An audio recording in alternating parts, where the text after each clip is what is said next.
practiced and prepared and you delivered a great presentation, but the work's not done yet. This series of videos will help you know what to do after the speech.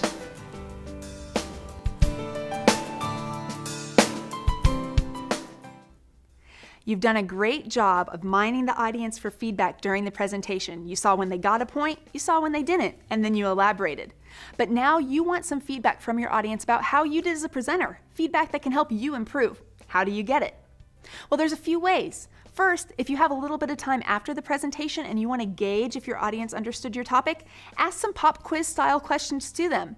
How many of you think you can use this in the workplace immediately? See what you get by raise of hands and judge it that way. Also, you can ask, all right, everyone, shout out all at once. What are the 3 C's of effective delivery? And see if they can repeat those back to you. You can do something fun like that. But if you want something a little more constructive to help you improve as an individual, what you can do is a couple of different things. Number 1, you can bring evaluation forms to the presentation and physically hand them out.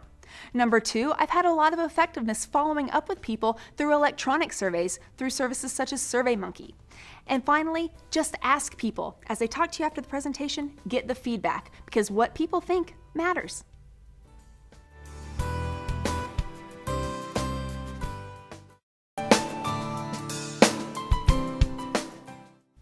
Good job. You're done with the content portion of your presentation. Now it's on to Q&A.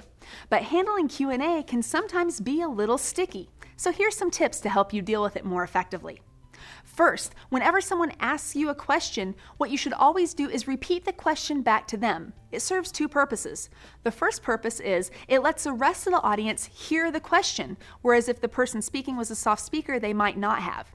The second thing it does is it gives you time to think and process on what your response might be. So dual purpose technique there.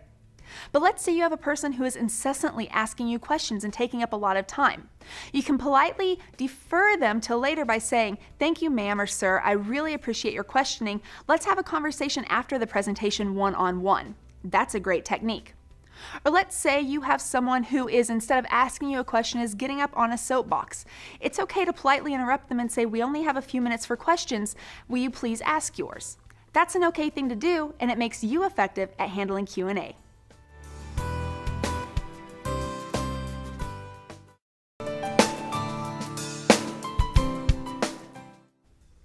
When people ask me, "Jill, what can I do to make sure my facial expressions are appropriate when I'm giving a presentation?"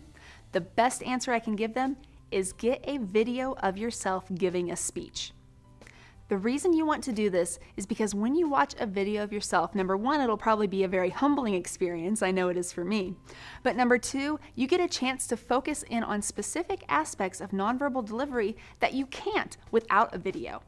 For example, if you want to focus in on your facial expressions and how they're conveying or not conveying your message, what you'll want to do is immediately after your speech, whenever you can get the video, take that video, put it into your computer, wherever you're watching it, and then turn the sound off. You heard me, no sound at all. You're going to watch yourself on video and you're going to watch your facial expressions, but you're not going to hear any sound whatsoever. You're going to see if the facial expressions that you see and witness match the message that you intended to deliver. And that's how you study your face.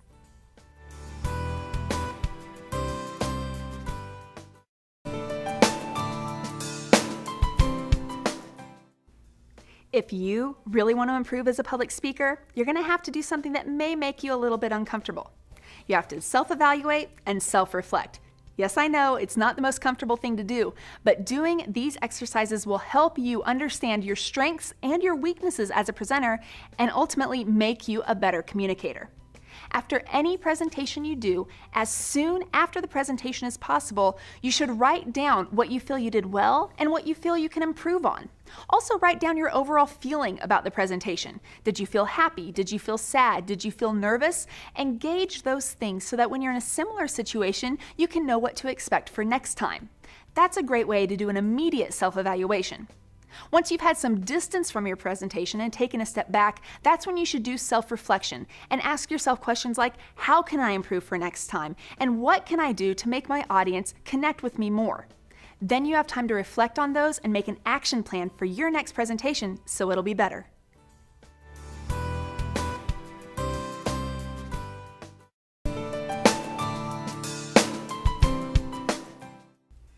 In another presentation, I told you all about the paralanguage roller coaster.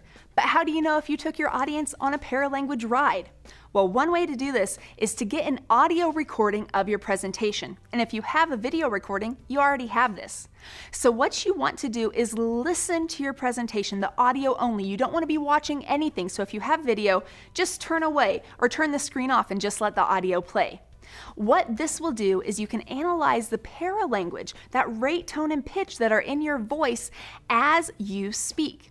What this does is it allows you to notice where your voice was weak, where your voice was strong, and where you can improve. If there's moments that needed more emphasis and you didn't give it, now you know to give it next time.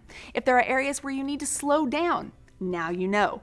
Doing an audio-only review of a presentation will allow you to focus in on paralanguage and make sure that the ride you took your audience on is one they want to repeat again.